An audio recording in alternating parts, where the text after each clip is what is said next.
This is Bloomberg Business of Sports. Sports is business. And whenever you are procuring talent, you must start with a criteria. Being owners of this league and wanting our league to be the best in the world, how do we make it better? The valuations are getting so high, the list of people who could purchase a team is getting really short. We have 8 strategic investment areas when you look at the world of sports. The NBA is already in 210 countries around the world. NFL is an amazing thing for the sports betting industry. We have the World Cup coming in 2026 to North America. Hey, if I get $1 million for going to a school, trust me, I'll be there. Bloomberg Business of Sports from Bloomberg Radio. This is the Bloomberg Business of Sports show where we explore the big money issues in the world of sports. I'm Scarlett Fu. And I'm Damian Sassower. Michael Barr will join us later in the program. Coming up, we'll talk college football with the former head coach of Coastal Carolina and former TD Ameritrade chairman, Joe Moglia. This is a matter of money. The conferences do their own TV negotiations. They're responsible for their own revenues. They don't need the NCAA. And plus, if you go back 2.5 years or so when they were announcing NIL, to me, that's the most significant thing to happen in the history of college sports. The NCAA literally abdicated their responsibility. We'll also talk sports memorabilia and a baseball card that sold for over $7 million.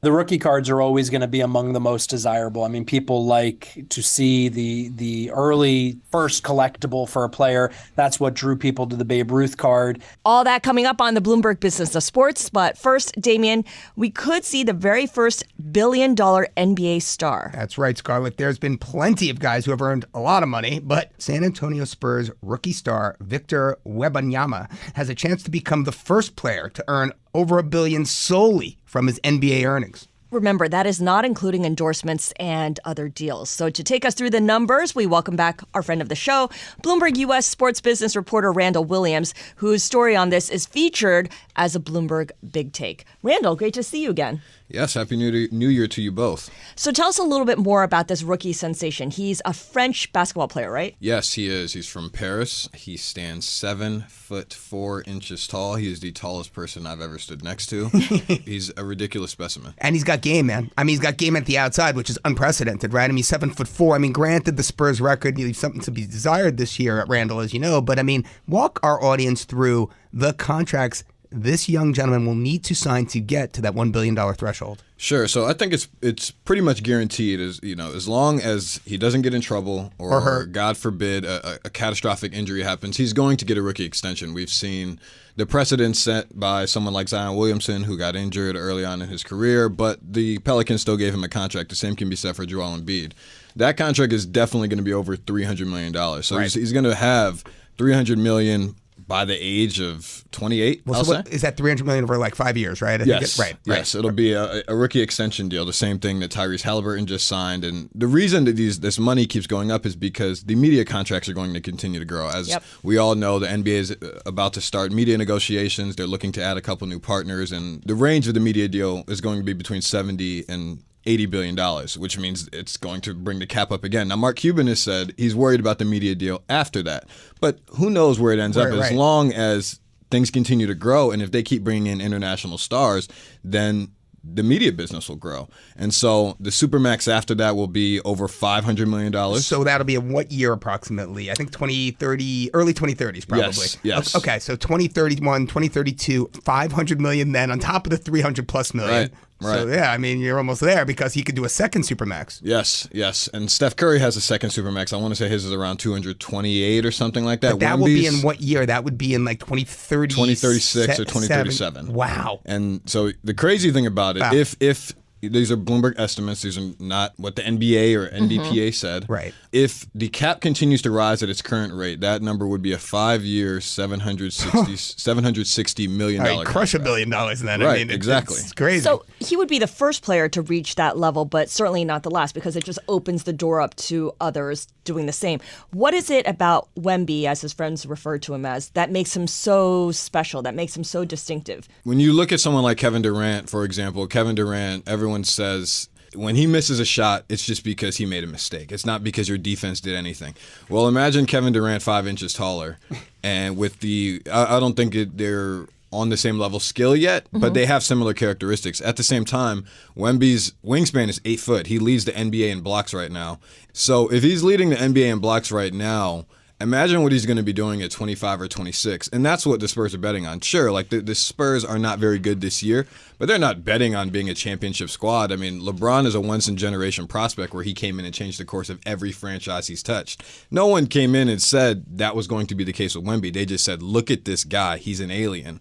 And I think when you are as big and as long as he is, that the Spurs are going to want to pay him a lot of money and keep him in San Antonio for at least the next couple decades. So, Randall, let's compare this. Let's compare this to, for example, baseball. Shohei Ohtani, 10 years, $700 million, right? Yep. I mean, now Shohei... Very little of that up front, of course. And he's not 20 years old, let's be clear, right? Exactly. Right? I mean, we're talking Wemby's 20 years old now, so he's going to have more time to kind of get to that $1 billion threshold. But, I mean, walk me through, is there any sport other than basketball in your mind that can get a player to $1 billion in earnings on the field or court, for that matter? Baseball can do it, and the NFL can do it as well, but Really? It's going to take longer for the NFL. I mean, you look at Mahomes' contract, it's $450 million, but even let's set Mahomes aside. Let's use Lamar Jackson. Okay. Yeah, Lamar Jackson, I believe, is 27 years old. He's going to get another $250 million after this. Or maybe more, probably more than that, but I think it's going to be $250 million. When he's 35, if he's still playing at the same level, he could get more money. And it all depends on how does the business of sports grow in the next 10 years. Right, If the media TV deals, yeah. Exactly. Yeah. And so I think the big three all have a chance to do it, baseball being the most likely up front, just because there's no salary cap. Yeah. If you have another generational prospect come through, let's say they play for the Yankees. You mean to tell me the Yankees would not write a 12-year, billion-dollar contract? They're just waiting to. Exactly. So the thing with, of course, the NBA is that your playing career is longer, too, than in Yep. the NFL or, to some extent, the MLB if you're throwing really hard. If you survive that long, I'll say. And the beauty of an NBA contract is that, A, it's fully guaranteed, and B, they are shorter. So in NFL contracts, you can have 4, 5, 6, and sometimes you can have 10-year deals. But an NBA max is 5. So if you make it past your rookie extension and you enter the league like Wemby at 19 years old, you finish your first contract at 23.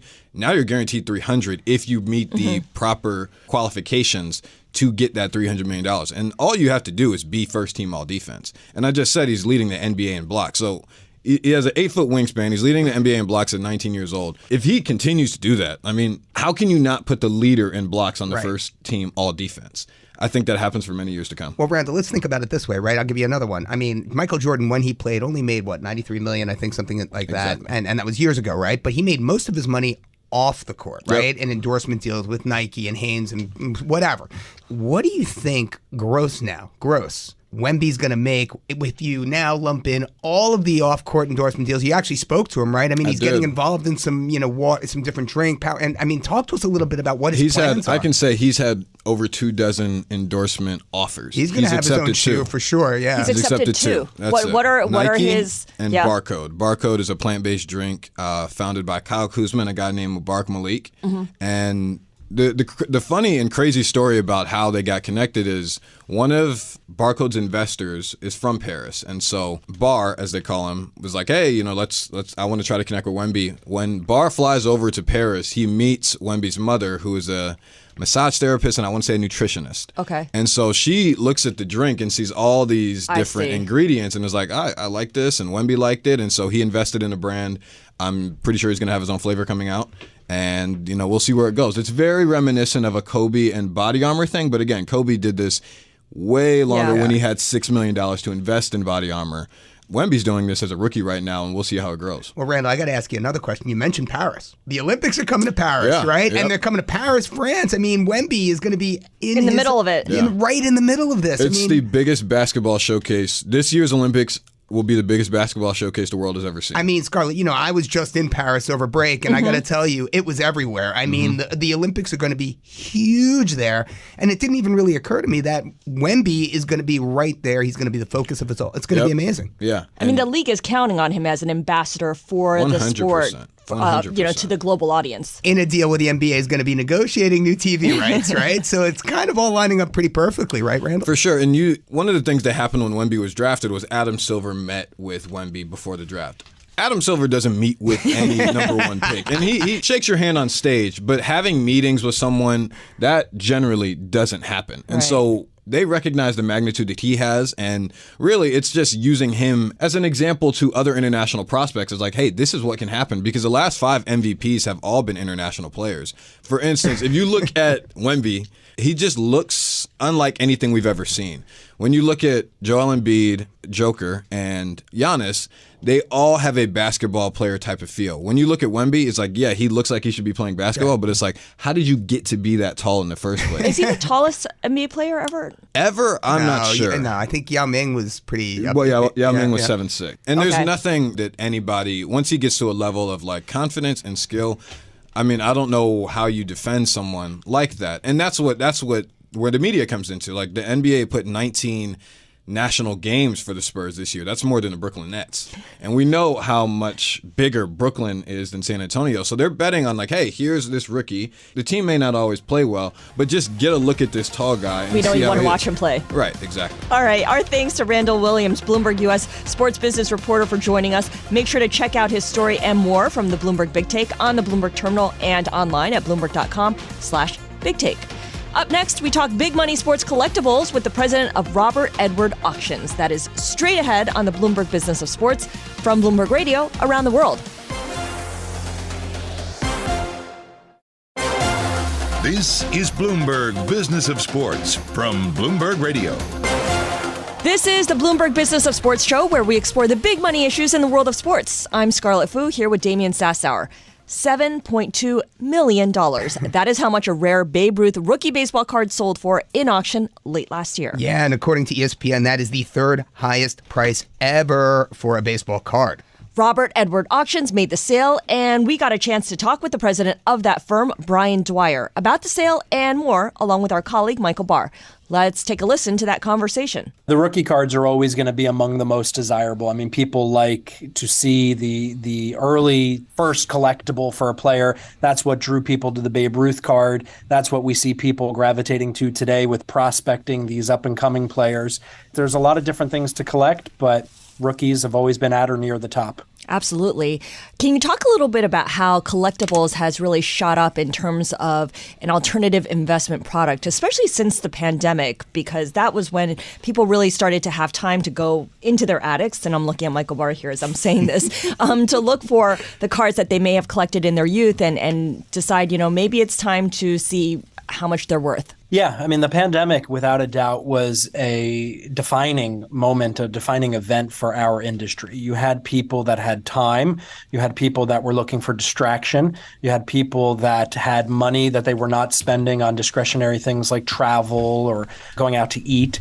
And they gravitated to this part of their life that brought them joy many years ago for a lot of these people. And there was a sector of people that were coming in that were looking at it as an investment. What is going on in the market? What can we control? What can we not control? You know who's pretty safe bet? Babe Ruth. We know exactly what he's done. Mm-hmm. We know his values baked in. And they came in by droves, and they really spent a lot of money. And we've seen some ebbs and flows, but here we are coming up on 4 years since the start of the pandemic, and the market's been very resilient and continued to grow. Brian, I remember a few years ago, my son was on social media, and he was watching a bunch of kids open old baseball card packs. And I don't know about you, and I mean, I didn't think that was a thing, but apparently that has absolutely blown up. Talk to me about that. How has that changed the landscape for your business, for sports memorabilia and collectibles? I mean, apparently it's been a huge boon to the business. Yeah, so I mean, you say right there, social media and watching people open these things. I mean, it's created a community in a way that didn't always exist. For a long time, you had to go to card shows and you had to travel and leave your home to interface with people that liked what you liked or were interested in what you were interested in. Now you've got thousands, tens of thousands, millions of people who in the comfort of their home have the accessibility that allows them to build this community and spread information and exchange information and learn and grow this industry. Have you ever heard or seen of somebody open up a baseball pack like that and find that card that will allow them to live on Michael Barr's private island down in the Caribbean? A rookie Damian Sassower card. I'll give you a little bit of personal history. About 5 years ago, I bought into a box opening of a 1986 Fleer basketball box, and I was lucky enough to receive the pack in which a Michael Jordan rookie card Wow. was in. And it graded a 9 out of 10, grading and authentication paramount in our industry. So that was a big hit for me. That was a multiple of my investment. And, that's what draws people, the allure of getting that desired card, that chase card, that key rookie. And so we love to see people get into the hobby however they arrive here. And we just hope that they stay and learn more about all the fun and exciting elements of it. In the late 80s, early 90s. Now, here's the problem with that. I didn't even open the box. I said, okay, if I don't open this box, this is going to be good. The problem is there was pretty much nobody good in it. And the market was overwhelmed. And, Topps and Fleer and all those guys realized, you know what, we can make a lot of money. We just sell it like this. Am I wrong in thinking like that? No, I mean, the 1980s definitely marked a power shift where the manufacturers realized that they were, frankly, leaving money on the table. And so if you look at the production numbers from the 80s and 90s, through the roof. And, even though packs were the most expensive they had ever been at $1 in 1989, people couldn't get enough of them. And so what we've seen is as the supply and the glut of product really grew, we saw people gravitate back towards vintage. And vintage is an area that we specialize here at Robert Edward Auctions. Those old cards, of which there are not many, of which they're not making more of, there's a special something about those. And that's what we've seen long term has the price history, has the data of what's happening good times and bad, and gives people the confidence to look at them as that alternative investment, in addition to just straight out enjoying them. What about the more modern players, the players that are in the headlines post-1960s or even today? I'm thinking Patrick Mahomes, Shohei Ohtani. Yeah, I mean, those guys are dominating the headlines. They're dominating their fields and their courts. And in our hobby, they're the biggest names going. And I think the jury's still out on what long-term the guys like Ohtani or Trout or some of the basketball players will do value-wise. Mm-hmm. But they're drawing in droves of young kids who idolize these players. And again, that's exciting. I don't collect today what I collected when I was a kid. So we love to see people coming into the hobby from all angles. We love that there's new product being made. We love that the card companies are getting exciting and adventurous with some of the product that they're putting out. And, we just want people to have fun doing what they do. And if you can make a little money, then that's a bonus. So Brian, let me ask you this. You've got Damian Sassower's 2016 Bloomberg rookie card. And then you have Damian Sassower's 2016 Bloomberg rookie card, but it's signed by Damian Sassower. Which one's worth more? That's actually a dynamic that shifted as well. It used to be blasphemous to put a signature on a card. And nowadays we're seeing incredible premiums being paid for cards that are signed, either modern cards that come out of the pack signed or vintage cards that are signed by the players and maybe noted with some career statistics or rookie of the year highlights, etc. So there's been a big bump in price and interest for signed cards compared to what we were seeing even 5 or 10 years ago. What about jerseys that are signed or baseball bats that are signed? I know that people collect them. They're worth a lot. They put them behind glass cases. But is there a market for actually trading these items? Yeah, I mean, game used memorabilia is a sector of our market that's really taken off in the last several years. As we saw this incredible escalation in pricing around cards of all types, we saw people look and say, you know what, for not much different of a price, I can actually get something that this player used or wore. And so with the modern guys, where having a signed bat or jersey is available, I think that many collectors would prefer that. But, we this past summer sold a Babe Ruth baseball bat for $1.32 million. Wow. So it doesn't have to be signed, but if it's available, collectors won't turn away. This is the story that always breaks me up. Not just those cards that are, rookie cards and this and that, but the blooper card. And I always think of the Bill Ripken card. I can't repeat what's on the end of his bat, but that card is worth something, and you know what I'm talking about. I do, and I've never been bleeped in an interview, and I won't start now. But it's a great card, and yeah, to your point, people like these error cards. They like the eccentric cards, and they like the things that are unusual. And going back even into the 19th century, there's instances of cards that weren't supposed to get out there, and they did, and collectors pay a big premium, and that's exciting, and that goes back to the ubiquity of social media. I mean, there are people that are opening up boxes today, discovering errors that people don't know about. They're sharing them and they're creating interest. And I'd be remiss if I didn't say 1910, we sold one of the most famous error cards ever. There's only 10 of them known. The printer changed the plate on the Joe Doyle card, had the wrong team. Only 10 of them got out of the factory. We got $1.32 million for one. Wow. So maybe we'll be talking about Billy Ripken being $1 million card here soon. Our thanks to Robert Edward Auctions President Brian Dwyer for joining us. Up next, we bring in former Coastal Carolina head coach and former TD Ameritrade chairman Joe Moglia. You're listening to the Bloomberg Business of Sports from Bloomberg Radio around the world. This is Bloomberg Business of Sports from Bloomberg Radio. This is the Bloomberg Business of Sports show where we explore the big money issues in the world of sports. I'm Scarlett Fu here with Damian Sassower. Michael Barr will be back next week. With the college football's championship game coming up on Monday, we wanted to take a look at the state of the game.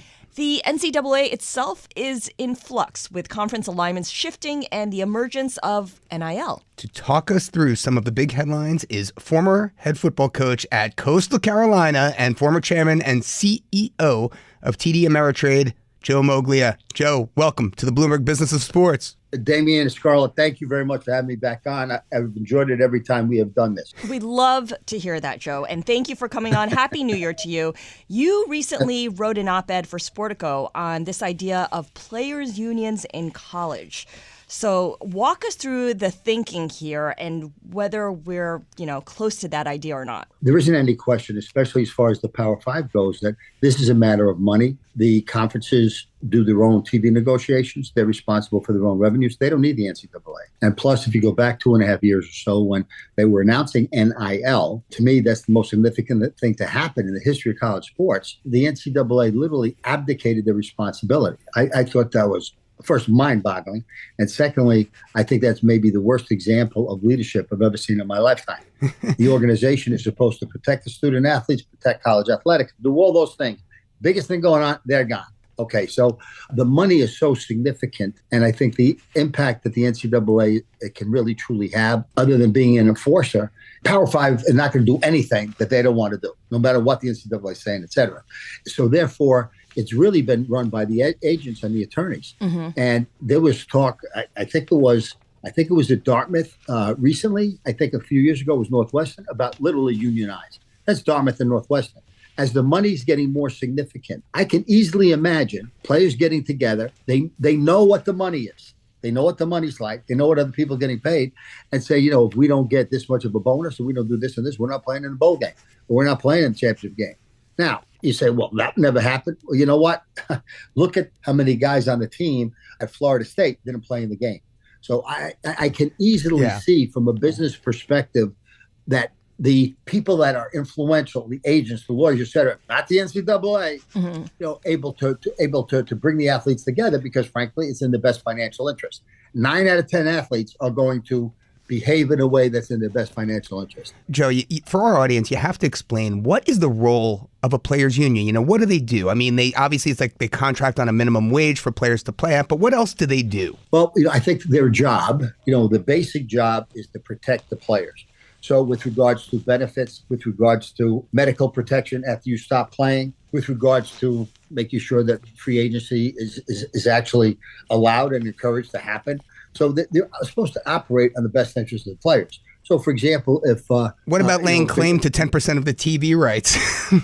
I think that's going to happen. Yeah. Again, there's nobody able to stop this. Nobody. What you could have done when it was announced a couple of years ago, you could have had structure around it. You could have guidelines. You could have rules. You have something that everybody would kind of coordinate around. There was nobody.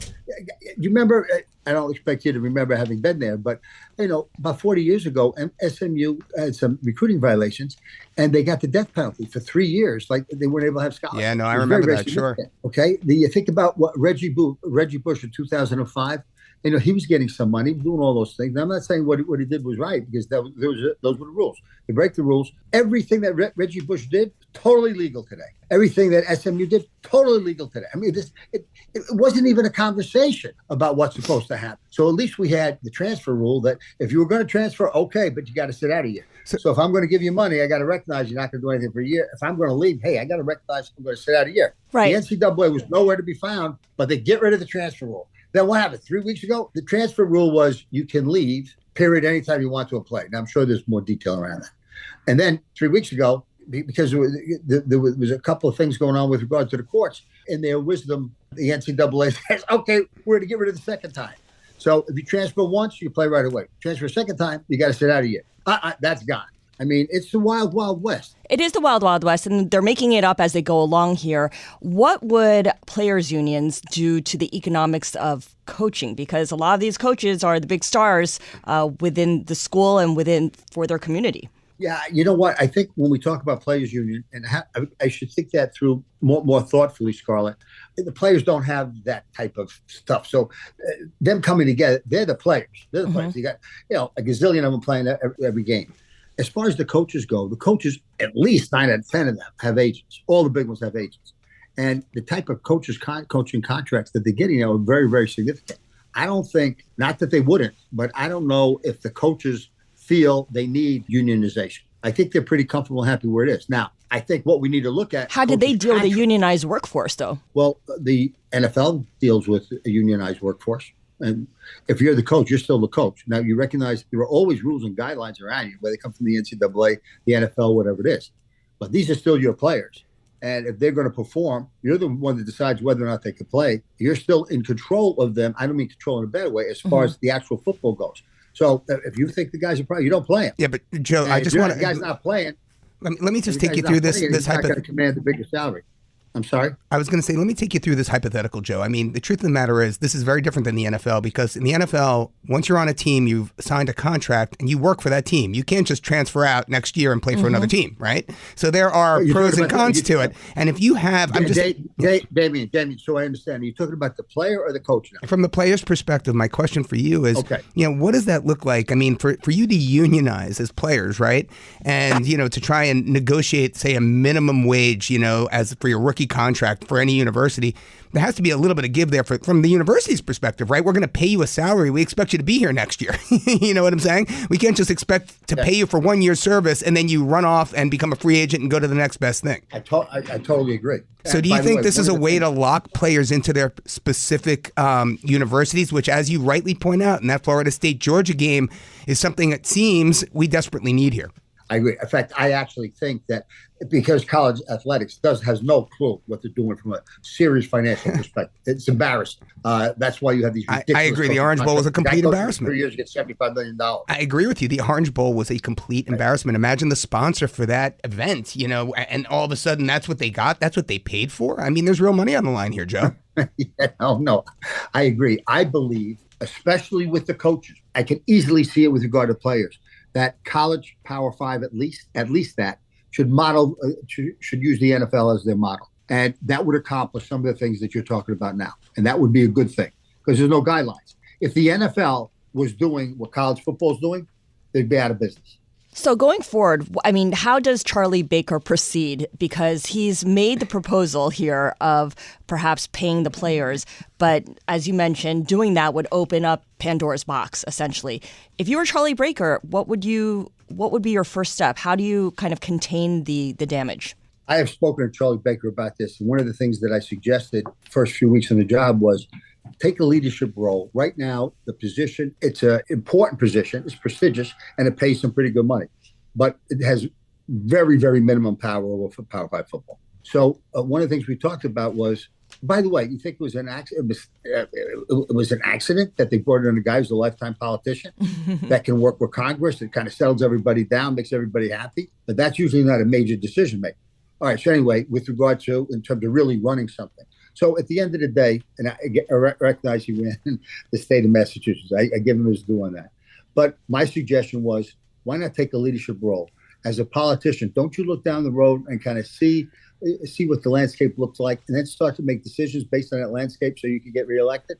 Well, the answer to that is yes. Well, why don't you look down the road as far as college football? I guarantee you, do I know? But I bet a lot. I know, but I bet a lot that there's going to be Power 5 separated from everybody else. So why don't you, instead of trying to hold on to them for dear life, why don't you come up with something where you actually recommend that they break away, actually give them a model that shows genuine leadership and you're operating in the best interest of the schools as opposed to the NCAA's best interest. And that should give them some real credibility with regard to all the other sports. Remember, you've got basketball, you've got FBS, then you put your arms around that and you make it very clear that going forward, here are the rules, here are the guidelines, we're going to enforce them, we're going to treat everybody the same. I was going to ask if you could, for our audience, I mean, one of the things that, you know, in your amazing piece in Sportico that you mentioned is the lawsuit, the $4.2 billion class action suit, right? Judge Claudia Wilkin ruled that lawsuits against the NCAA and college athletics conferences, including the Power 5, could proceed as a class action. What does this mean for NIL and for the players and the universities writ large? I think, again, money kind of drives everything. If the class action suit has a major, remember, those things don't necessarily happen and they get negotiated down, et cetera. But if that turns out to have a significant impact on the respective colleges, universities, or groups, you know, that's going to have an impact. But we don't know what's going to happen with that. And these things take a long time. So, and then off the back of that, I guess the question I would have is, you know, we're talking about obviously Power 5 football a lot because that's going to drive NIL. It's going to drive how really all college athletes get paid.